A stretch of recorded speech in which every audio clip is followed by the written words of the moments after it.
kasi nila, si Kibuloy daw at ang kampo niya ay umihiling ng house arrest. House arrest daw. Papayag ba kayo? Mga kababayan, type 1 kung papayag kayo na i-house arrest po itong si Kibuloy. Siyempre, pag house arrest yan, nako, para din yang prinsipe, para ding hari. Diba? O, type nyo, 1 kung papayag kayo. Ako hindi. Hindi ako papayag. The only way na pumayag ako na house arrest si Kibuloy, mga kababayan, simple lang. 'Di ba? Simple lang. Bakit ko nasabi ang bagay na yan? Kasi may balita kahapon. Ito ipaparinig ko lang po muli sa inyo.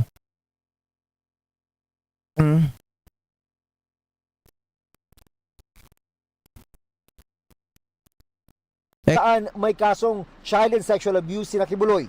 Ito ang magiging kulungan sa Quezon City Jail ng pastor at kapwa-akusadong si Crescente Canada.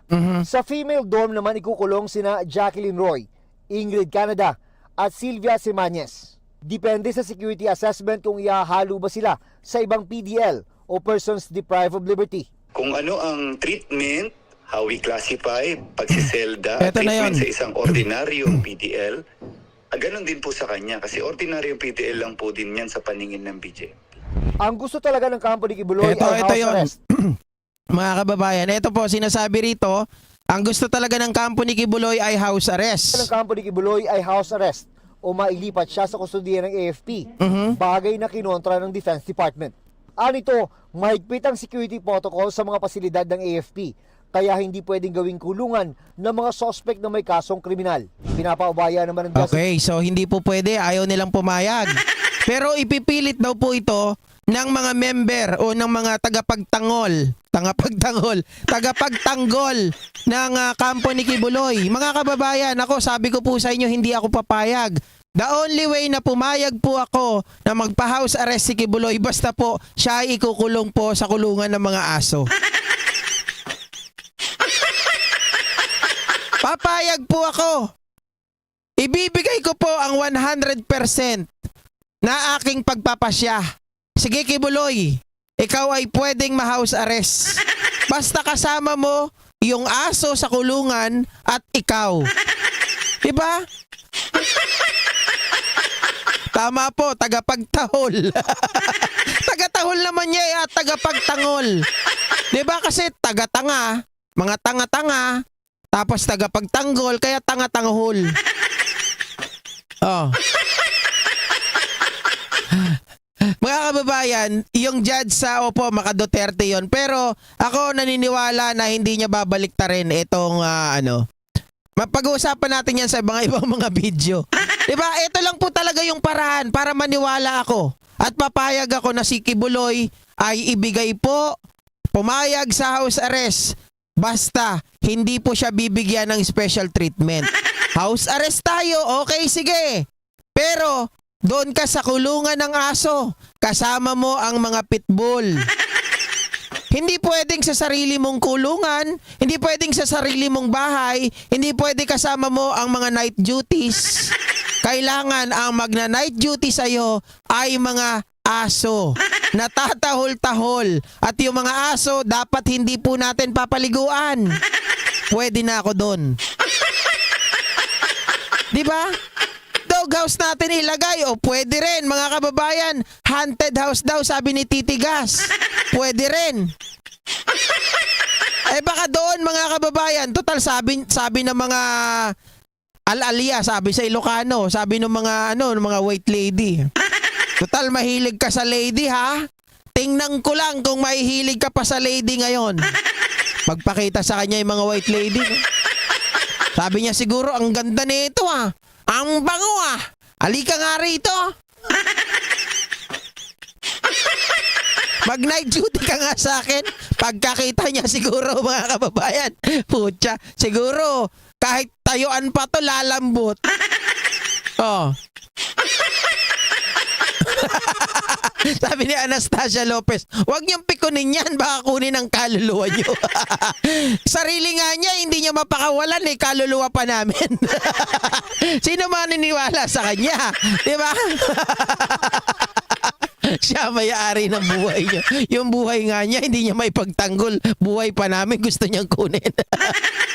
Sabi niya, siya daw ay nakatira sa langit. Ang kanyang doorknob ay diamond. Nasaan na yun? Bakit di siya makawala? Oh. Sabi ni Liberty Torino, bakit house arrest? Rape. Ito nga, usapang kalokohan. Sabi ko nga total pinipilit nila yung house arrest. Wag na pagbigyan natin, basta doon sa dapat ganyan ang itsura ng doghouse. Tapos may etchas pa. Tapos may ihi.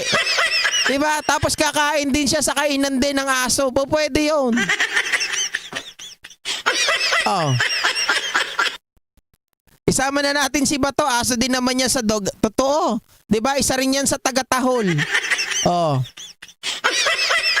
Ron Vlog na like at subscribe na ako matagal na. Maraming salamat Ron Vlog. Jean Sanger, huwag sa haunted house. Baka yung mga white ladies ang matakot. Hindi yan matatakot sa haunted house. Doon nga ang mga kampon niya. Teka lang, sabi niya anak daw siya ng Diyos sa haunted house, nandun yung mga demonyo. Well, sa bagay mga kababayan, hindi matatakot sa kanya yon. Bakit? Kaibigan niya po yun. Kita niyo si Digong, kaibigan niya, demonyo. Diba? Doon ka lang nakakita. Sabi niya, anak ako ng Diyos. Pero yung kaibigan niya, anak ng demonyo. O hindi anak ng demonyo, siya daw ang papalit kay Satan kay saan ka nakakita ng appointed son of God daw na nakikipagkaibigan sa demonyo?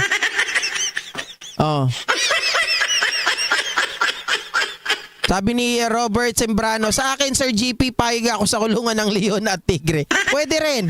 Diba?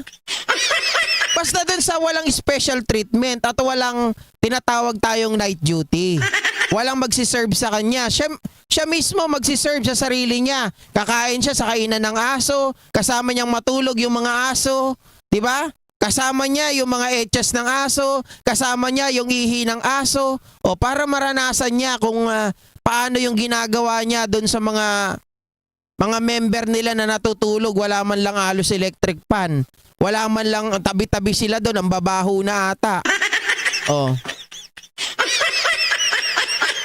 Sabi ni Anastasia, pwede po ba pakapun natin yan? Sabi ni Andrea Berry, Boss GP, papadala niya ang Angel of Death. Pucha. Mga kababayan, yung Angel of Death niya, yan ay applicable lang doon sa mga kasamahan nila. Doon sa mga nauuto nila. Pero sa atin yan, Angel of Death, ipadala dito, kalokohan niya. Diba? Sige, lagay nyo sa haunted house. Baka later on, maghahabla na yung white lady. yung white lady pa maghahabla. Pupunta sa sa West, mga kababayan. Your Honor, nirape po ako ni Kibuloy. Aba, matindi talaga tong si Kibuloy. Biruin mo, mga kababayan, yung tao na tagus-tagusan, naghahabla pa.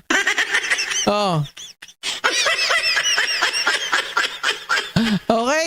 So basta ako papayag po sa kulungan ng aso or haunted house. Ganun lang yung paraan para mapapayag.